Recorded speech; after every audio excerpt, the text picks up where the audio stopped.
Welcome to my channel. Ngiyakhuleka emakhosini, ngiyakhuleka kuzo zonke izidalwa enazalwa nizembethe. Ngingudonga, ingane yamakhehla ozalo likaDonga likaMavuso. Ngiyizinyane likaNtshosho. Siyaphaphatha abantu abadala, shaya isandla phezu kwesinye. Siyathobeka. Ngiyaphakama abantwana bakamoya namhlanje ngize ngochuku. Ngiyaphakama namhlanje ngizonikhaliphisa phezu kwesihloko esithi igedla. Ingabe yini igedla? Ingabe umsebenzi kaMntwana kaMoya obizelwe ukuba ligedla ngaphansi komthunzi welanga ingabe yimuphi? Isifundo sanamhlanje bantwana bakaMoya siphakama ngenxa yezinyane likaDonga likaMavuso, umzilikazi kaMashobana umbulazi. Ngithe uma ngibona indlela umbulazi akhula ngayo nala asuka khona, kwavuka phezu kwesimo sempilo yami ukuba nginikhaliphise ngegedla. Ngiyathobeka bantwana bakaMoya.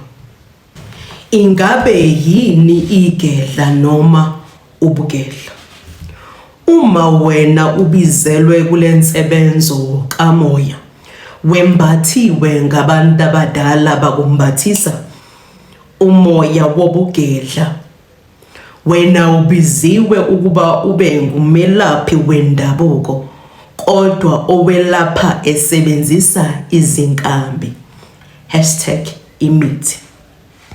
Wena ubizelwe ukuthi abantu abadala bakuphe ubuhlakani obunzulu, ubuhlakani bemvelo, ubuhlakani bokwazi ukusebenzisa izimo zemvelo ukwazi ukuphilisa nokwelapha abantwana bamvelinqange ngaphansi komthunzi welanga. Uma uligedla wena esakho isiphiwo nobizo lwakho lusezinkambini, lusemithini namagxolo okwazi ukuthi uwasebenzise ukuze uzokwazi ukuphilisa. Uma uligedla, umhlabathi uyakulalela, umoya uyakulalela, imfuyo iyakulalela, imvelo kanye namanzi uqobo luyakulalela. Usebenzisa zonke izimo, wonke lama 4 elements of nature ukuze wena ukwazi ukuphilisa. Usebenzisa izinkambi qha. Ngiyathobeka. Bantwana bakaMoya, bantwana bakamvelinqange, namhlanje ngizohlaziya, nginikhaliphise ngegedla, ngilihlukanisa ngezigaba ezintathu. Isigaba sokuqala abantwana bakaMoya engicela ukuba sikhaliphisane ngaso, isigaba segedla eliyi-freeborn. Ngichaza ukuthini ukuthi igedla eliyi-freeborn? Okay, wena uligedla elakhethwa ekuzalweni kwakho ukuthi wena uzombathiswa lo moya wobugedla. Izidalwa zakho ziyaphakama zikwembathe, zikuphe lobuhlakani bemvelo bokwazi uku-identifya imithi. Ulwazi lemithi kuwe liza natural. Wena uphiwe isiphiwo sokwazi ngemithi ethithi.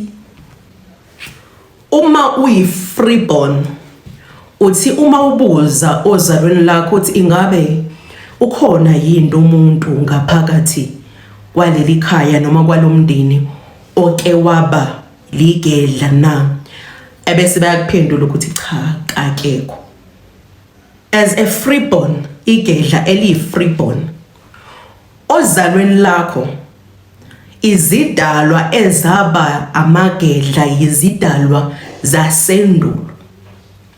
Uthola ukuthi ngaphakathi kwekhaya khona abazalwa bembathise lo moya kodwa kazange baze bazamkele iphiwo zabo babizwa bangasabela.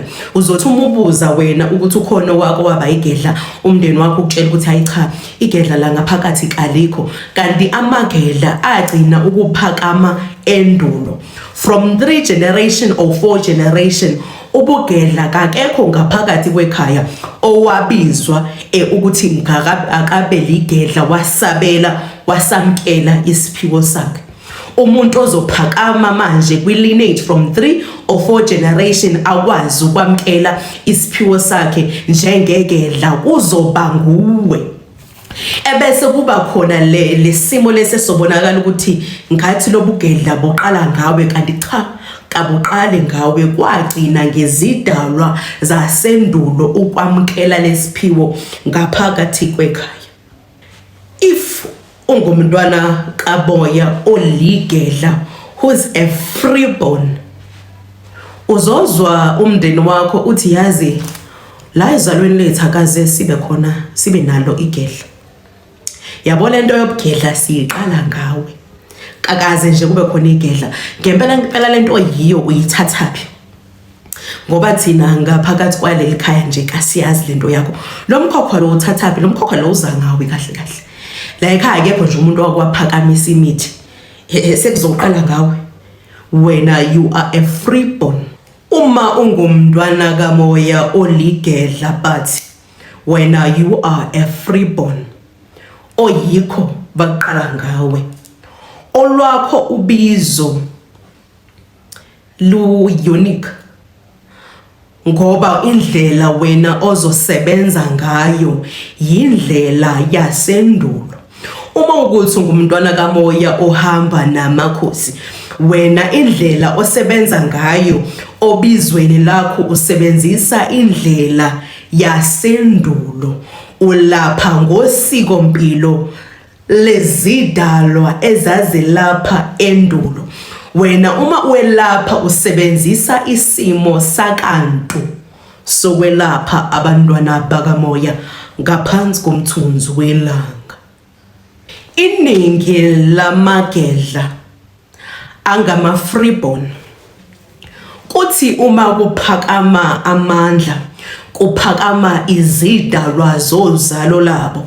Iningi lamagedla angama freeborn, abelaphi bendabuko bayaye bayiphambanise ingulo yabo njengezinyanga noma izangoma. Uthola ukuthi uyaphakama wena uphakamela ubizo lwakho, uligedla lisebenzisa izimo zasendulo eli-freeborn. Kuthi uma kuphakama amandla kuphakama isiphiwo sakho, ebese abalaphi bendabuko bakuphambanise babone sengathi wena uyinyanga noma uyisangoma. Abelaphi bendabuko abasebenzisa manje ingulo yedlozi njengebhizinisi lokuqhuba lokwenza imali bayaye bangahlolisisi ingonyuluka yoyikho, babone okugqimayo ngesiphiwo sakho sokuthi wena unolwazi lemithi, unolwazi olunzulu lezinkambi, unolwazi lemithi lasendulo ngezinkambi, ebese bakufaka esikhupheni bayakuthwasisa. Wena uzophenduka umphuphe ngokuba awubizwanga ukuba uyophaphatha gogobela noma uyoguqa gogobela. Wena awubizwanga ukuthi uzodla izinkambi uphakamise amagobongo noma uphakamise impande, cha. Wena awubizwanga ukuthi uzolidla uliphalaze, cha. Kasilo ubizo lwakho, wena uligedla, cha.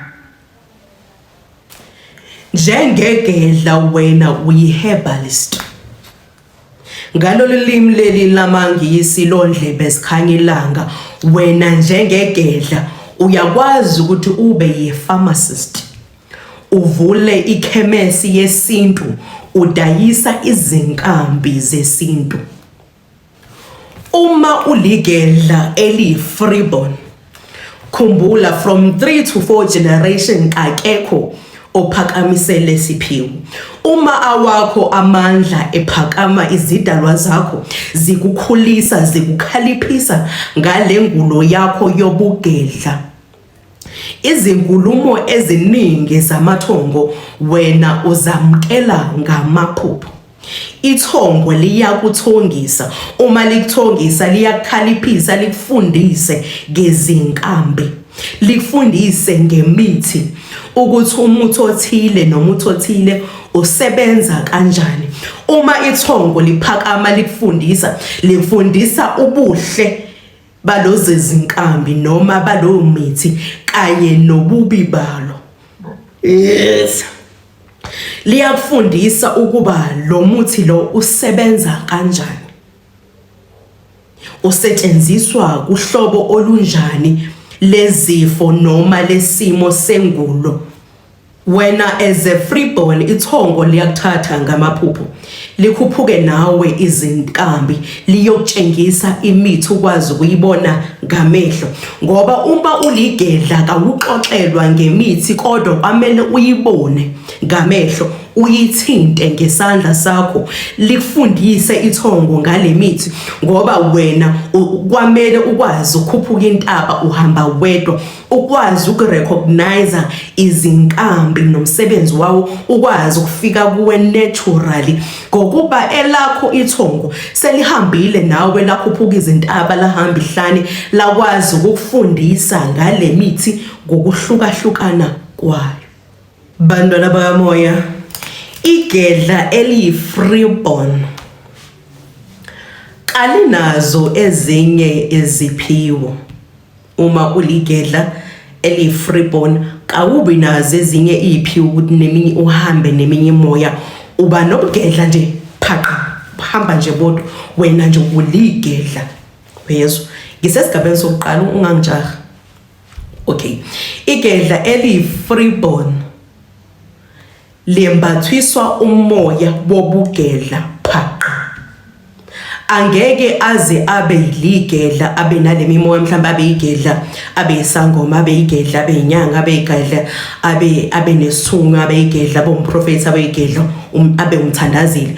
Uma uligedla eliyi-freeborn, wena nje uligedla nje phaqa. Uma uyigedla eliyi-freeborn, wena kawuhloli, kawuphathiswanga nje ukuhlola, wena kawunaso isikhwama samathambo, cha, kawubhuli, kawuhloli, uligedla. Wena ungusokhemist, ngesingisi uyi-pharmacist yemithi yesintu. Uzoba nekhemesi la khona udayisa imithi yesintu. Uma uligedla eliyi-freeborn kawunasikhwama samathambo. Yezwa yini? Awunasikhwama samathambo wena. Wena into ekuhlanganisa nomntwana kamoya ngaphansi komthunzi welanga, ubuhlungu asuke nabe emzimbeni nezimo asuke ehamba nazo empilweni afuna ukuphila kuzo. Uma uligedla nxeseni, uma uligedla umuntu umefika kufika kutshele uba futhi awubi nesigodlo, uma awubi nendumba, uma uyi-freeborn, uyigedla eliyi-freeborn, wena uba nesigodlo, indawo la usebenza khona uyibiza ngesigodlo. Yezwa? Usuhleli phansi ke uye lapha. Yezwa? Umuntu ozongena ezofuna ukuphila kuwe ufika umbuzo ukuthi kubuhlungu kuphi, ebese ayachazela ukuthi cha ngiphethwe u1 no2 no3 no4, nginalama symptoms lawa nala kubuhlungu la, ebese wena umnikeza imithi, ulalela ukuthi uthe kubuhlungu kuphi, umnikeza imithi, uyamchazela ukuthi le mithi isebenza kanjani, uzoyisebenzisa isikhathi esingakanani, ebese abeka inkomo zakho phansi ayaphuma yahamba. Ayikho enye into ezokuhlanganisa nomntwana kamoya noma nomuntu ngaphansi komthunzi welanga ozongena esigodlweni sakho ezofuna ukuphila. Uzomunika umuthi othithi, ulalela ukuthi kubhlungu kuphi, exoxela ukuthi iziphi izimpawu zala kubhlungu khona iziphi, ebese uyalalela akushoyo, ebese uyamprescribela umuthi umchazele, ebese yagezelana kube eyinhlukano. Kawubhuli, kawunasikhwama wena, awudonse emoyeni njengabanye abelaphi bendabuko, cha. Wena nje into nayo ngulwazi lwemithi, ukhaliphisiwe ngamathongo ukuthi ube nolwazi lemithi lokwazi ukuphilisa ngemithi kuphela. Wena uligedla eli-freeborn. Ngiyathemba kuyakhanya bantwana bakamoya. Bantwana bakamoya. Yes. Bengisacela ukuba singene esigabeni sesibili somntwana kamoya obizelwe kulengulo yedlozi, oyinyanga noma isangoma, ebese abaligedla. Webalaphi bendabuko,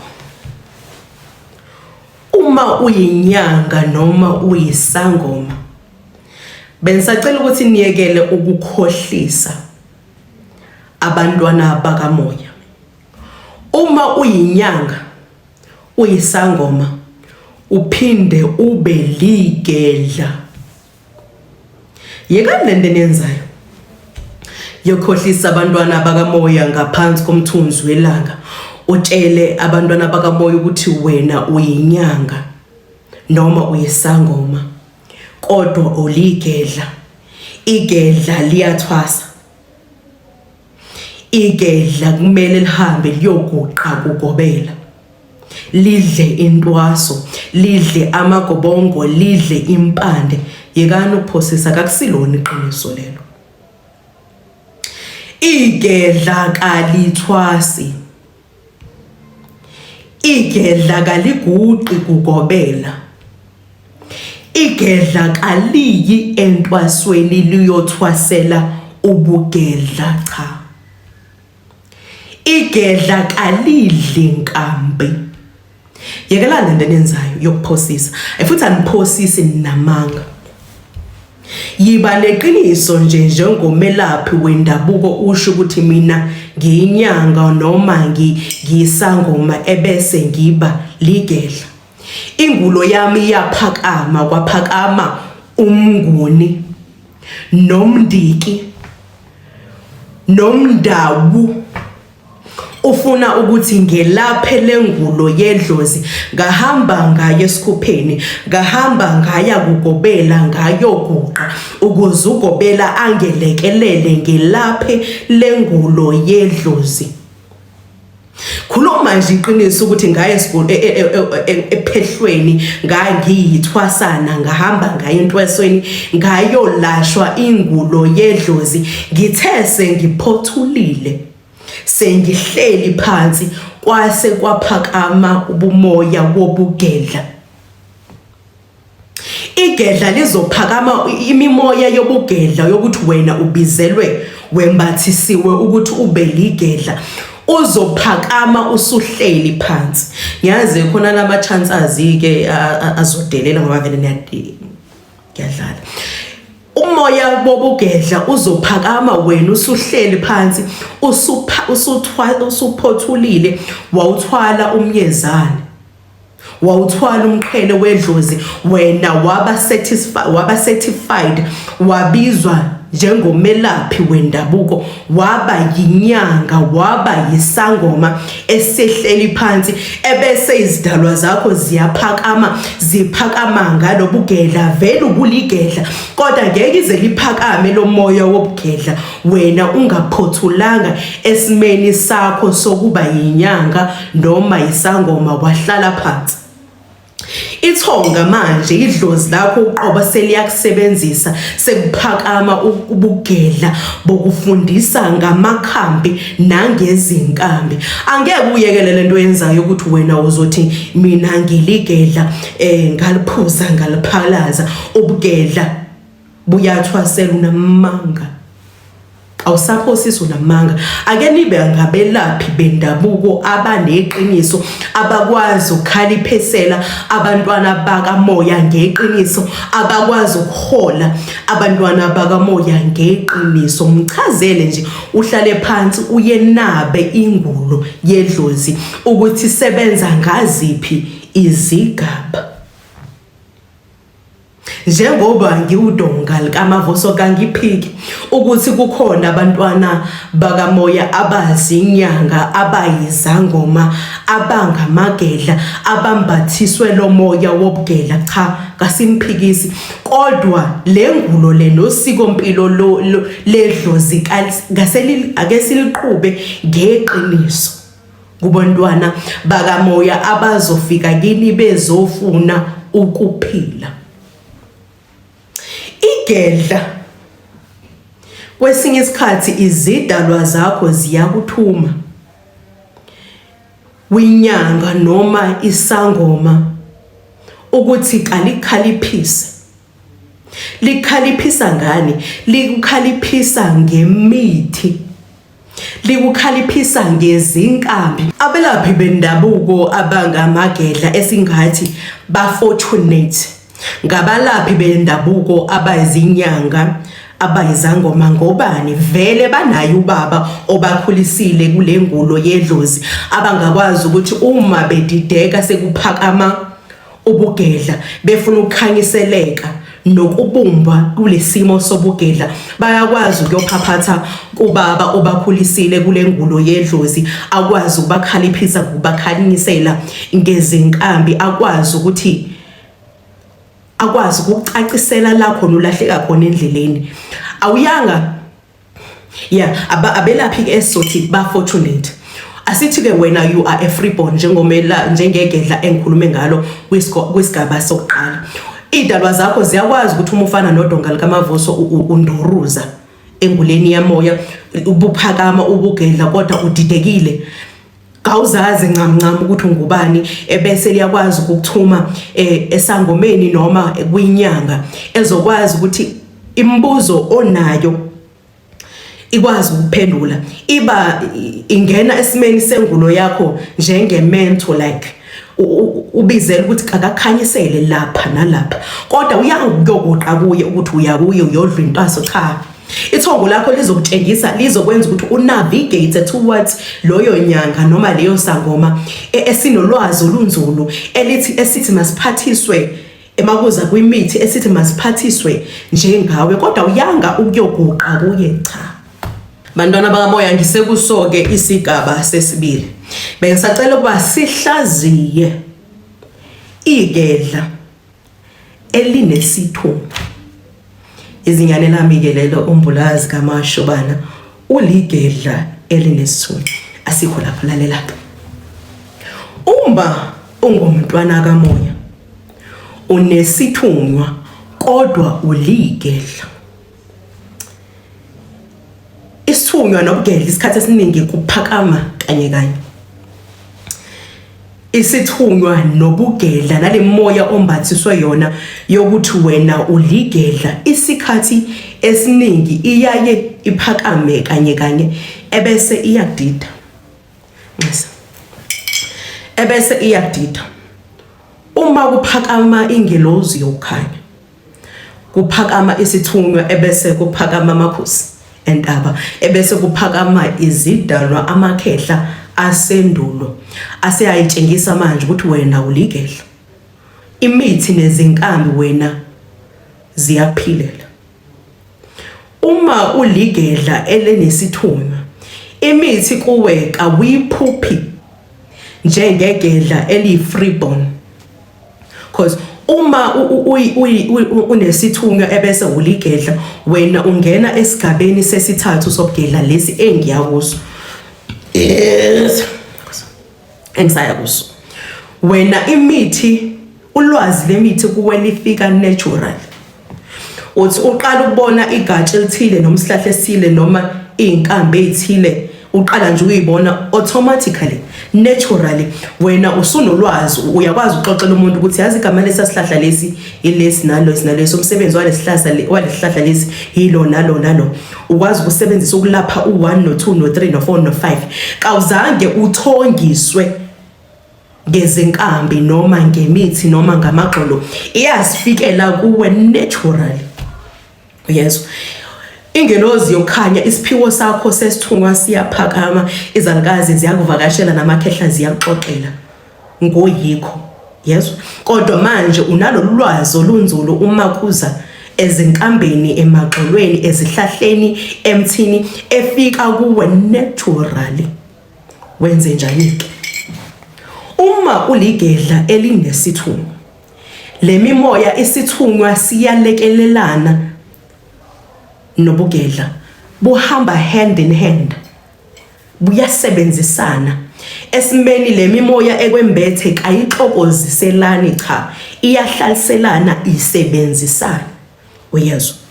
Uma isiphakama le moya iphakama kanye, wena kwamele uqale ngokuhlambulula imimoya yakho, uhlambulule isithunwa, uhlambulule ingelozi yakho yokukhanya, wamkele isiphiwo sakho, uvume ngalo mlomo wakho ukuthi oyikho ngobungako Baba wena uyakwamukela.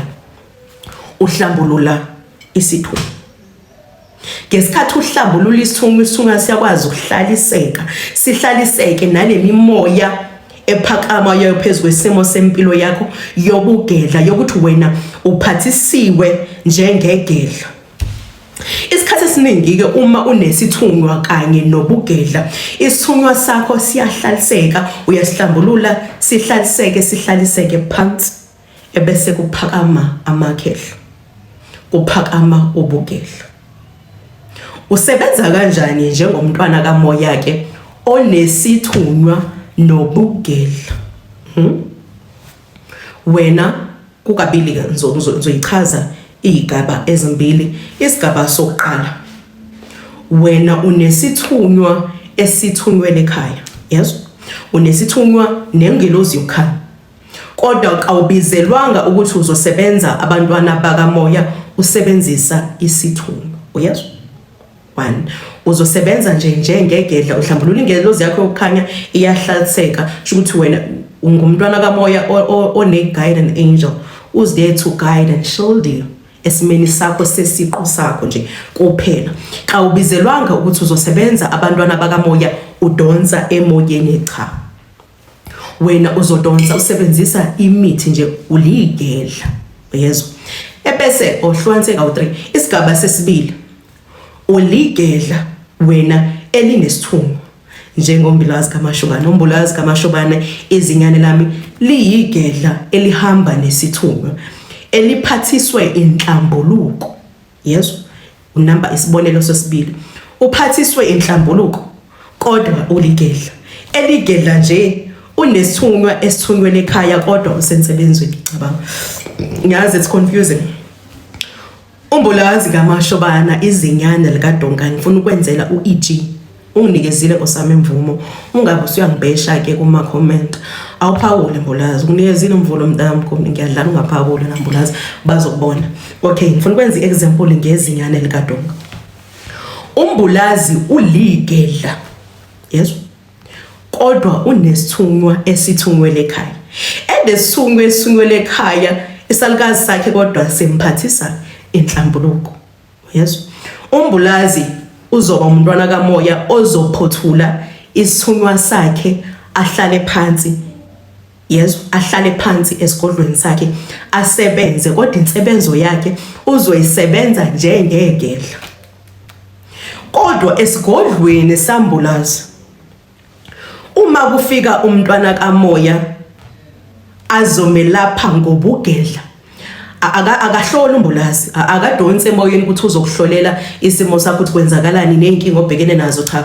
Wena uzofika kumbulazi umtshela ukuthi kubhlungu kuphi, ebese umbulazi akunikeza izinkambi kanye nezimbiza, uphathiswe naseimbizeni. Elami izinyane likaDonga likhanda izimbiza, liyaphilisa.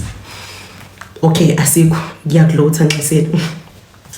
Umbulazi uzokunikeza izinkambi kanye nezimbiza esizokuphilisa.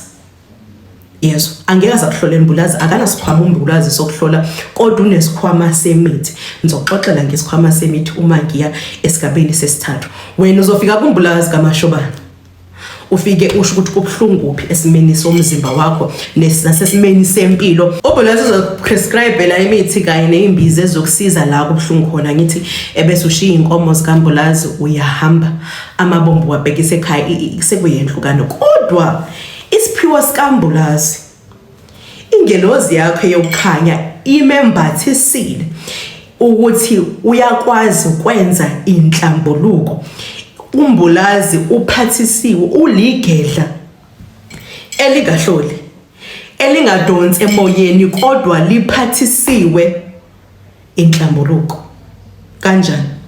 Uyakwazi ukufika esigodlweni sikambulazi, kukhona la okubuhlungu khona, ufuna imithi, kodwa futhi umbulazi uyakwazi ukubona uma udinga inhlambuluko isimo sakho akumela kwelaphe ngaso, sidinga ukuthi ngathi angakuthatha kuqala akuhambise sizibeni empophomeni, because iphathisiwe empophomo, emalwandle, emfuleni, ayokuhlambulula ayokuhlambulula edonsa ngesimo sengelozi yakhe yokukhanya. Isithunywa sakhe salukazi sakhe, yebo unesithunywa lekhaya, kodwa siyamembathisa inhlambuluko ukuthi uyakwazi ukufika esigodlweni sakho, kukhona isimo la khona usempini ngokomoya, uyakwazi ukuhlambulula umbulazi, uphasiwe inhlambuluko ukuthi uyakwazi ukuhlambulula, bese kuhlambululile ebese ukuthi thasi ngezinkamba, ukuthi thasi ngembiza, usuyolwa nesimo esempilo ngoba kubuhlungu akithi emzimbeni, uyakwelapha ngesimo sakomoya ngenhlambuluko, akuhlambulule bese emva kwenhlambuluko akunikeze izinkambi, akunikeza imithi, ulwa emoyeni ngenhlambuluko, alwe esimeni semithi, ngokuba umbulazi kaMashobana uligedla. Yesu. Yeah. Bantwana bamoya, bengisacela ukuba singene esigabeni sesithathu lapho khona sihlaziya igedla. Okay. Isigaba sesithathu segedla, isigaba sokugcina, yilapho wena mntwana kamoya uligedla elimisiwe. Yes. Ozalweni lakho kunefo lamagedla aphakamile from 3, 4, 5 generations, asamukela isiphiwo sabo, ayiphakamisa ingulo yabo yobugedla, basebenza baba nezigodlo, bakwazi ukuphilisa abantwana bamvelenqange ngaphansi komthunzi welanga bengamagedla. Ukuphakama la idalwa zakho zikuphakamisa, ithongo likuphakamisa, idlozi iqobo likuphakamisa, wena likwembathisa lo moya wobugedla, bayakumisa, wena umisiwe. Yes. Wena umisiwe ukuthi esasiyikho ozalweni lethu kwilineage yakho kuzophakama phezu kwesimo sakho, kuphakame ngawe. Wena uligedla elimisiwe, izidalwa zozalo lakho, ifo lezidalwa zozalo lakho zimisa wena, ziphakamisa wena, zithi ngawe esasiyikho kuyavuseleleka, wena uzoqhubeka la thina sagcina khona. Uyezwa, uligedla wena elimisiwe. Yabona into yakho yobugedla segazini, uyembethe njengengubo, uyayi-embrace ukuthi wena uligedla. Yes. Uyayi-embrace ukuthi uligedla, ulwazi lemithi kuwe liyaflowa. Yebo, wena usumntwana kamoya okumele uze ulale uthonge ukuze ukhaliphiseke ngemithi, ngamagxolo, ngezihlahla. Khumbula imvelo iyakulalela. wena ukwazi ukuzwa ukuvunguza kwezihlahla, ukwazi ukuthi uma usentabeni ukhuphukela intaba ukwazi ukuzwa imiculo yezihlahla ngesikhathi ilonduzana ama branches azo eshona phansi, ilonduzana amacembe eshona le nokushona le kuwe endlebeni zakho njengegedla lokho kuphenduka umculo. Uyakwazi ukuthi uma ufika esihlahleni ukhulume naso isihlahla njengohlanya umtshela ukuthi ngiyacela namhlanje sami ngiyaphakama, nginabantu lapha esigodlweni sami abadinga ukuphila, ngisacela nje ukuthi unikeze imvumo, ngeke ngithathe konke, ngizothi nje thasi la kwi branch yakho la esiquni sakho, ngizothi nje ukuhlephula kancane ngiyophilisa, ngisacela ukuthi unginikeze imvumo yokuthi ngithathe nazi izihlahla. Uma uligedla elimisiwe uyayihlonipha imvelo. Uthi uma uyogubha izinkambe enhlabathini uqala uyibambe ngesandla sakho sengathi uyaphaphatha, uyayicela ukuthi ngiyacela ukuthi unginikeze imvumo ukuthi ngigubhe lesihlahla ukuze lesihlahla lesi sizokwazi ukuthi siphilise esigodlweni sami. Abantwana bakamoya uma ngibanikeza bezofuna ukuphila lesihlahla lesi noma lamagxolo la akwazi ukwelapha nokupholisa iminjunju yobuhlungu ubugedla kuwe bufika naturally. Inkinga ukuthi angisazi isingisi ngabe ngiyanikeza amagama engizothi mangiwasebenzisa ukwazi ukizwa lento engixoxelayo, kodwa ngiyathemba umntwana kamoya ukuthi uyayizwa. Uma uyi freeborn ayinamanga, uma uyigedla elimisiwe wena ulinde ukuthi manje ulwazi lakho lobugedla alinayo isource ukuthi uzothi ngifika umkhulu bani wangixoxela uba ukuthi lesihlahla kangisebenzise la nala banginikeza ubuhle nomngozi balo. Cha, uyazifikela imithi kuyifana iyaflowa njengegama lakho ukuthi umuntu mekubuza ukuthi ubani uzokwazi ukumxoxela ukuthi mina ngingudonga. Ngizalwa ozalweni lakaShabalala, ngizalwa uNomasonto, uyabo oyikho nisho umuntu angakuvusa nini uyakwazi ukumphendula ukuthi wena ubani noma uligedla elimisiwe. Ubugedla manje lengulo yobugedla manje uya-embrace uyayiqhatha ngokuba ligedla ngoba phela wena ozalweni lakho i-streamline samagedla, nawe uyabizwa kuleso streamline, nawe lakho igama likhona li-engraved kwi-family tree ukuthi wena nawe uligedla. Khumbula njengegedla elimisiwe izidalwa zakho zahamba lendlela, zanyathela ngezinyawo zabo kule ngulo yobugedla. Ama-footprints abo are-engraved kumhlaba, emhlabathini ba-engraved.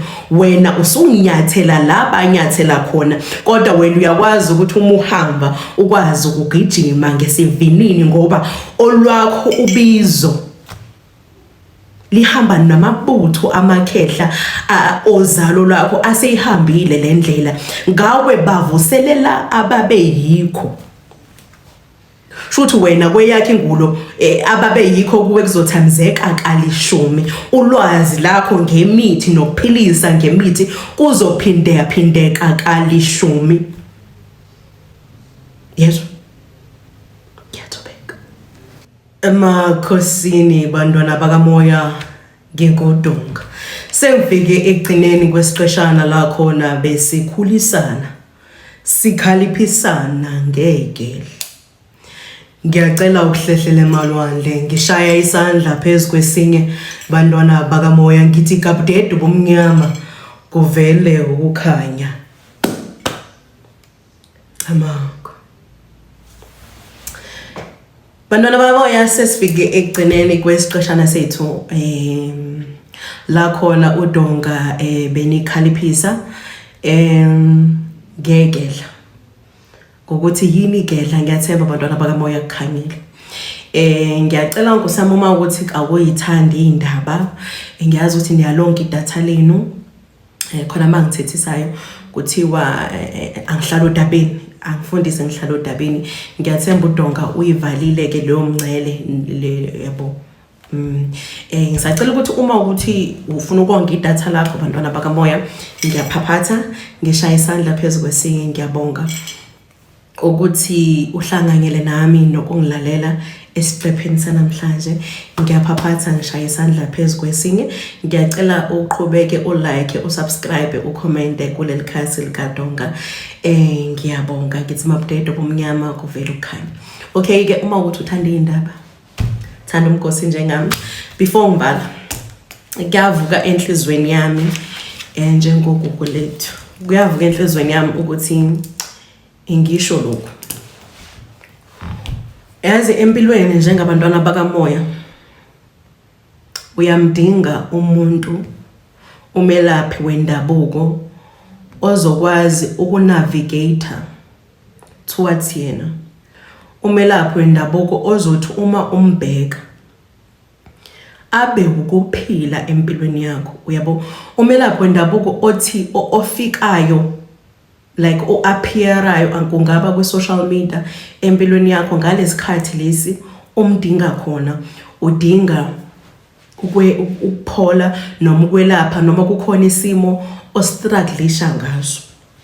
Mina gugu lethu ngike ngasho on my last episode, ngibuza ukuthi ingabe uma ungumelaphi noma ungumntwana kamoya obizelwe kule nsebenzo yabantu abadala, uma uzithola usenkingeni uyaye ubhekephi, uyaye ulasho ubani?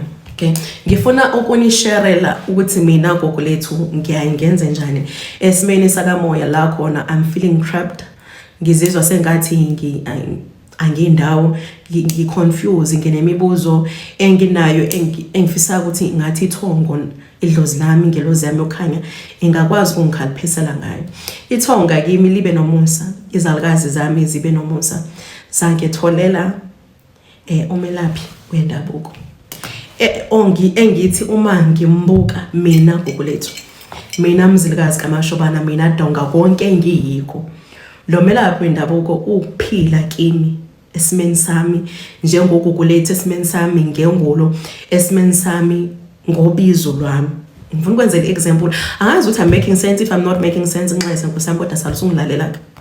Yezwa, mina ithongo lingenzela umusa. Yezwa ukuthi la ngitholela usisi, ngiyitshutshile empilweni yakhe. Yezwa yini, uma ithongo limlethe empilweni yami uhleze eqhamuka ngaleso sikhathi la ngimdinga khona. Yezwa, ngizosho igama lakhe egcineni ukuthi uma ningicebe sengiyele egcineni because angicela ngemvumo yokuthi ngenze le video noma ngikhulume ngayo. Uma ngicebe egcineni ingcono icala ngizobe sengilenzile. Okay, mina gugu lethu ithonga lingenzela umusa la ngipha umelaphi okwazi ukuhila isimo sami. Yabo, uma ngingekho right empilweni ezugugu lethu, lo melaphi heals me. Yezwa, uma ngingekho right esimeni sengulo, uyaqhamuka kuba khona ama-video awenzayo afike athinte isimo engikuso ngaleso sikhathi. Uma efika empilweni yami akafiki njengomelaphi wendabuko engifuna ukum-exploiter. Yes, engifuna ukumsebenzisa noma engifuna ukuzuza kuye esimeni sikamoya, engifuna ukusebenzisa isiphiwo sakhe to gain something kuye. Cha, ufika empilweni yami to heal me. Ufika empilweni yami ukuzogcwalisela la khona engilekha khona mina esimeni sami sikamoya nasesimeni sami sempilo njengogugu lethu ombethu nogugu lethu ongambethwe. Angazi noma making sense kodwa lalela. Okay, mina esimeni sami ngihamba namakhosi asendulo, ngihamba namakhosi aqhuba usiko lasendulo. So engolweni yami I'm more grounded. Ziningi izinto mina engifisa ukuzenza, yabo, esimeni sami sikamoya. Ngiyafisa, angifuni ngiqambela amanga, ngiyafisa ukuthi ngelelanga uma ngihamba ngemanzini ngithatha isithombe sami. Anginazi isithombe isithombe la khona ngisebenza, anginayo ivideo la khona ngisebenza. Ngiyakufisa lokhu ukwenza lokho. Kangikwenzi lokho mina njengoDonkali kaMavuso, hayi ngoba ngizenza ngcono. Abanye babona sengathi ngiyayiphakamisa, cha. Izidalwa engizembethe kazikuvumi lokho. Ukuthi ngingathatha icontent ngingayishutha mina simo samqobo, ngingashutha isigodlo sami, ngingashutha la ngisebenza khona. Mina ngiyafisa mina njengoGoogle lethu ngiyafisa ukuthi ngingaba nayo izinto engathi uma ngibuyele emumva ngikwazi ukurecalla ukuthi ngike ngaba kulesigaba empilweni yami ngadlula kulokhu nalokhu, because why? Ngine proof yezinto esengizenzile, izinto esengidlule kuzo, ngine proof yokukhula kwengulo yami, but idalwe engizembethe kazingivumeli ukuthi ngenze lokho. Hayi ngoba ngizenza ngcono, cha, engihamba nabo bayakwala, kodwa mina esimeni sami njengoGoogle lethu ngiyafisa. Ngezwe yini? Uma ke lo melaphi wendabuko eqhamuka empilweni yami ukwazi ukugcwalisela yonke, ukuvala wonke lama cracks akhona kweyami ingolo, yezwa yini? Through yena ngiyakwazi ukubona ukuthi how does it feel ngibuka uhlambulula abantwana bakaMoya Emfuleni. How does it feel ukuthi ngibe free as uGoogle lethu, ngibe yimi, ngingabe so grounded engulweni yami ngenxa yezidalwa engizimbethe. Idalwa zami zinginikeze ifreedom yokuthi ngikwazi ukuthi ngibe yingane yamakhehla ozalo likaDonkali kaMavuso, kodwa ngingalahlekelwa yile element yokuthi mina ngiwuGoogle lethu. Uyabo? Nginawo ama-ambitions, nami nginefiso sokuthi eyami impilo ngingayiphila kanjena. I don't have that freedom. Uma kuza kulomelaphi wendabuko engimpiwe ngamathongo, through yena ngiyakwazi ukuphila, ngiyakwazi uexperience ukuthi kunjani engulweni yamoya ukuba free, ukuthi idalwa zakho zikunikeza leyo freedom just to be. I'm not sure I'm making sense, but ngilalele. Then uma ngina empilweni yami kukhona isimo esiphakamayo la khona I'm depressed because ngiyafisa. Khona isimo la sasiphakama khona kwakumele ngenze iwebsite yama products ami, yesitolo sami, and nganganayo ngisho video yokuthi uma ngikhuluma ngeconsultation mhlawumbe ngingafaka ivideo ukuthi ngiconsulta kanjani. Uma ngikhuluma ngenhlambuluko cleansing ngingafaka ivideo ngisemanzini ngisebenza ukhombisa ukuthi ngiphiwe kanje. You can consult me, you can come to me uma ufuna nama services lawa. And emqondweni wami kwafika yena ukuthi yazi ukube ukube ngiwulo melaphi osenhlizweni yami ngingabe nginamavideo amaningi. Ngiyakhumbula ngimsendele ilondozana i-message ukuthi yazi ngiqala iwebsite and I don't have ivideo nishe one, ngavele ngacabanga wena ukuthi kube uwe, you have tons, because ithongo lakho likunikezile loyo freedom leyo. Every time eqhamuka escreenini sefoni yami uyakwazi ukuheala the broken parts yami empilweni yami nje as a whole. She heals me.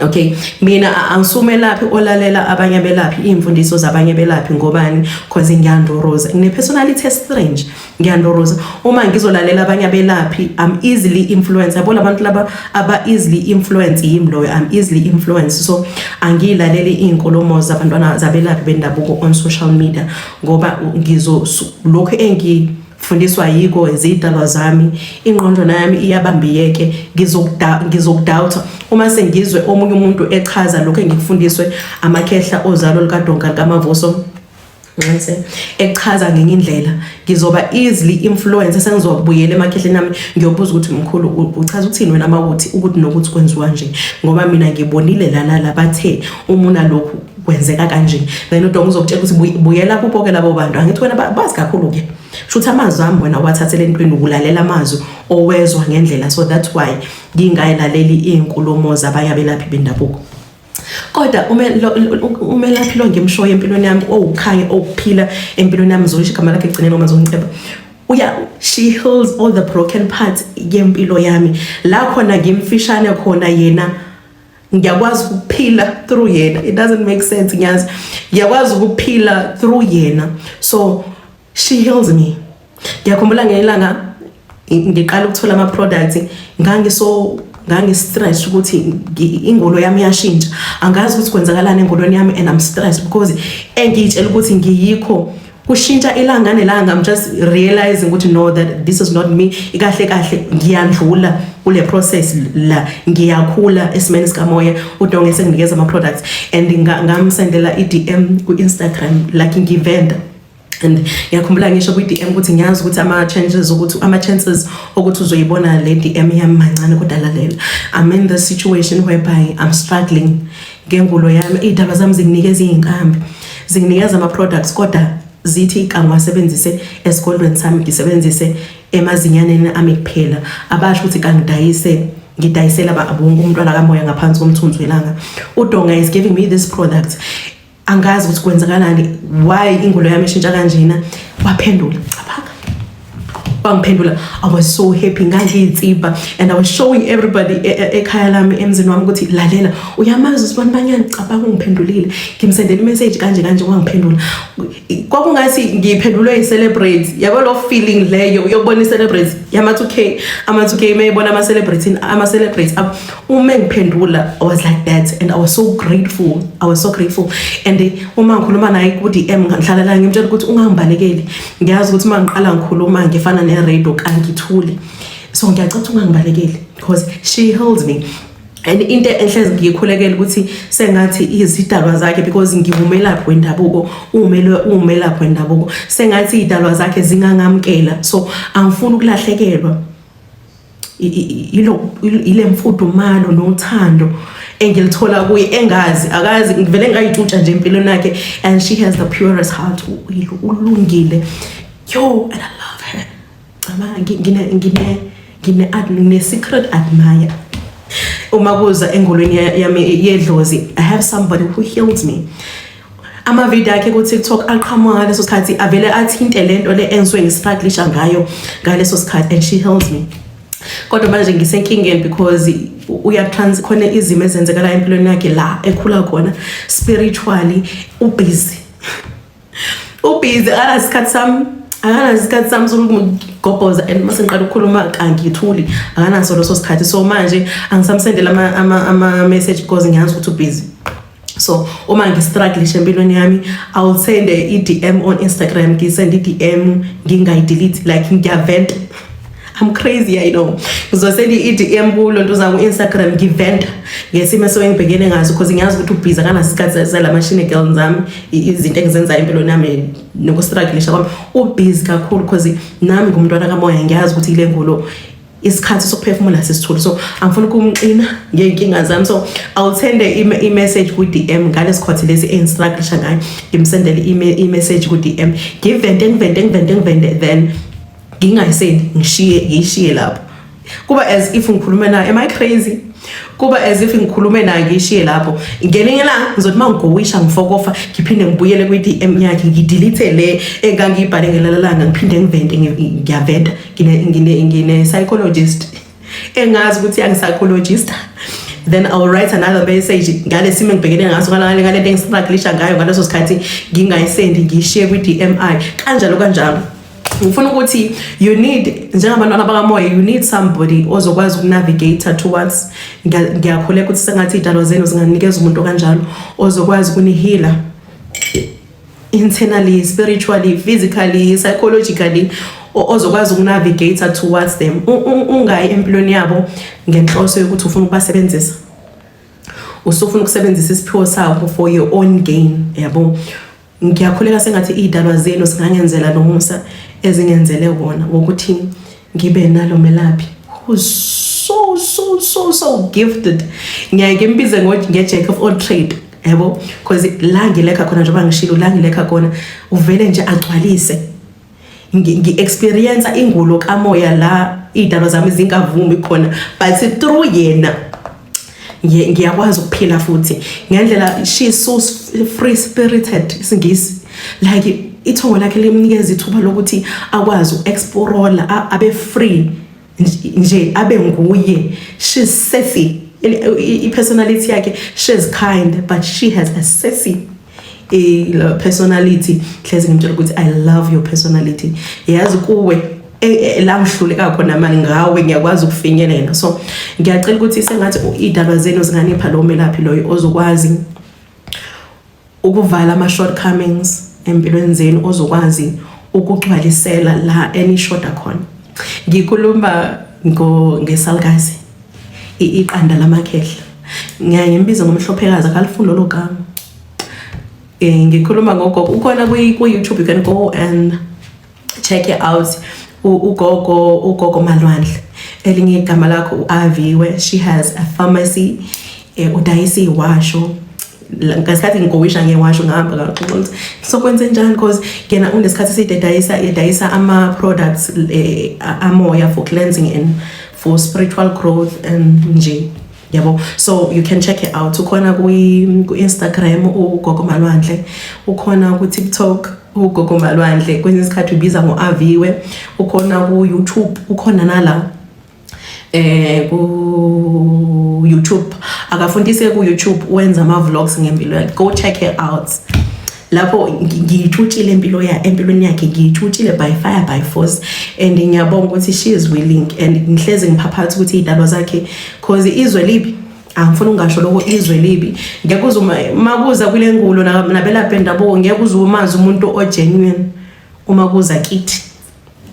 Angeke umazi umuntu o genuine uhlezi kumkhuleko wami ukuthi sengathi idalwa zakhe zingangamkela. Ngelinye ilanga ngithola ithuba lokumbona into engiyomtsiba yona, ngifuna ukubona ukuthi uye ngempela yini. So ngiyacela ukuthi sengathi idalwa zenu nomvele nako qobo anganikeza umuntu umelaphi wendabuko ophathiswe njengawe, noma yena uJack of all trades banjalo ephathisiwe kule ngulo kamoya, ongakwazi ukuletha ihealing empilweni yakho kuwe as a person nakuwe makuza kwingulo yakho kamoya. Ngiyathemba ngicela nimkhulekise umuntu ofana naloyo who will heal you, ozoba ukuthula empilweni yakho.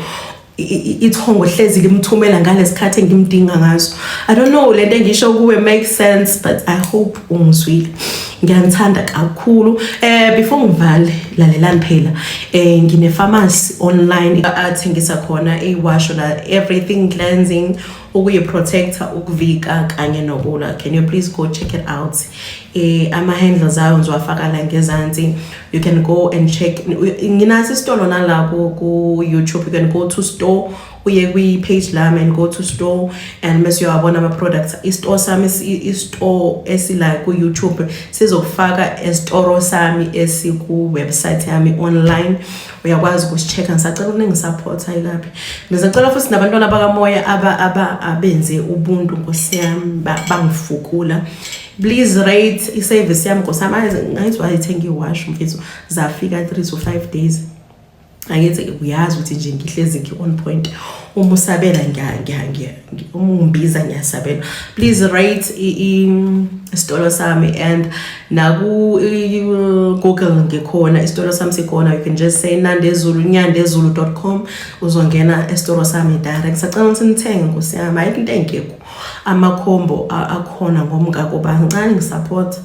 Angazi bangafukulwa yini ngizofukulwa abantu. And ngiyabonga kakhulu, ngiyaphaphatha ngishaya isandla kubantwana bakamoya abathenga iwasho. Bengisacela ukuthi ngiyazi ukuthi ngiyapepeza, ngiyazi ukuthi ngiza la ngizongicela ukuthi ningifukule.